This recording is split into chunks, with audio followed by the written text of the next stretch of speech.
আমরা আশা করছি যে আগামী নির্বাচন অবাধ, সুষ্ঠু এবং ইনক্লুসিভ হবে, কিন্তু কয়েকটি দৃষ্টান্ত দেখে, মাঝে মাঝে কিছু কিছু বিষয় দেখে, নির্বাচন কমিশনের আচরণ দেখে আমাদের মনে হচ্ছে যে নির্বাচন কমিশনের নিরপেক্ষতার যে রং, সেই রংটা যেন ক্রমান্বয়ে ফিকে হয়ে উঠছে।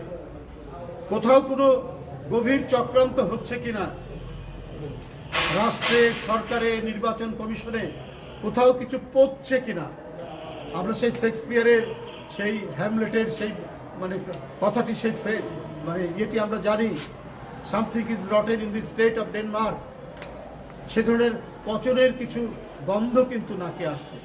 যদি এরকম কিছু হয় তাহলে অন্তর্বর্তী সরকার রয়েছেন, ডক্টর ইউনূস সাহেবের সরকার রয়েছেন, সেই সরকারের যে নিরপেক্ষতা, তার প্রতি যে জনগণের আস্থা, গণতন্ত্রকামী রাজনৈতিক দলগুলোর আস্থা, সেই আস্থায় চির ধরবে। আমি এখনো বলতে চাই, নির্বাচন কমিশন নিরপেক্ষ আচরণ করবেন, যারা প্রতিটা ভোটাররা নির্বিঘ্নে, নিঃসংশয়ে, নির্ভীকভাবে তারা ভোট দিতে পারেন।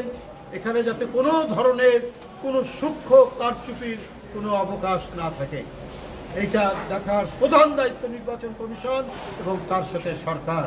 যাতে ভোটাররা কমপক্ষে নিশ্চিত হয় যে 12 তারিখে সকালে ভোটের দিন তারা নির্ভয়ে ঘুম থেকে উঠে তারা ভোট কেন্দ্রে লাইনে দাঁড়াবে এবং নিজের ভোট যাকে ইচ্ছা, যে প্রার্থীকে সে পছন্দ করে তাকে তিনি সেই ভোটটি দেবেন।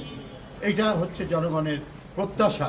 যাতে কোনোভাবেই আমরা বলবো নির্বাচন কমিশন যেন তার নিরপেক্ষতার রংকে ফিকে না করে, সরকার যেন তার দায়িত্ব যথাযথভাবে পালন করবেন। না হলে ইতিহাসের কাছে, এদেশের মানুষের কাছে দায়ী থাকবে। তাদের রাজনৈতিক দল, তারা তাদের রাজনীতি বিশ্লেষণ করে বা তাদের মতামত যেটা সেটা বলেছেন, আমার কিছু বলার নাই। আমি এটাই বলবো যে সরকার তার দায়িত্বশীল ভূমিকা পালন করবেন। জনগণ যাতে অবাধ সুষ্ঠু নির্বাচনের ব্যাপারে যাতে তারা নিশ্চিত হতে পারেন যে এই ভোটে কোনো ধরনের কোনো সূক্ষ্ম বা বড় ধরনের কোনো কিছু কারসাজির আশ্রয় হবে, এটা যেন জনগণ বিশ্বাস না করে, জনগণকে নিশ্চিত করে। তাহলেই আমার মনে হয় যে আর কারো কোনো সংশয় থাকবে না। সেটা যথাসময়ে আপনারা জানতে পারবেন। এখন নির্বাচনী যাচ্ছে, প্রচারণা চলছে, নির্বাচন শুরু হয়ে গেছে। এই বিষয়ে আমি এখন আর কোনো কথা বলবো না।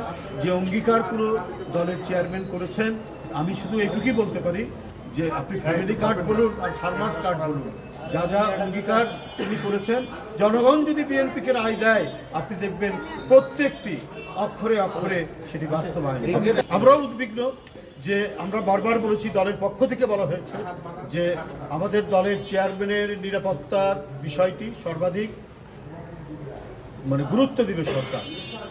আপাত দৃষ্টিতে আমরা তেমন দেখছি না সরকার তার নিরাপত্তার জন্য যথেষ্ট চেষ্টা করছেন। আমি শুধু একটু বলবো যে কোনো ধরনের যেন কোনো ফাঁক না থাকে, হ্যাঁ, বেহুলার বাসর ঘরের কোনো ছিদ্র যেন না থাকে, নিশ্ছিদ্র করতে হবে তার নিরাপত্তা।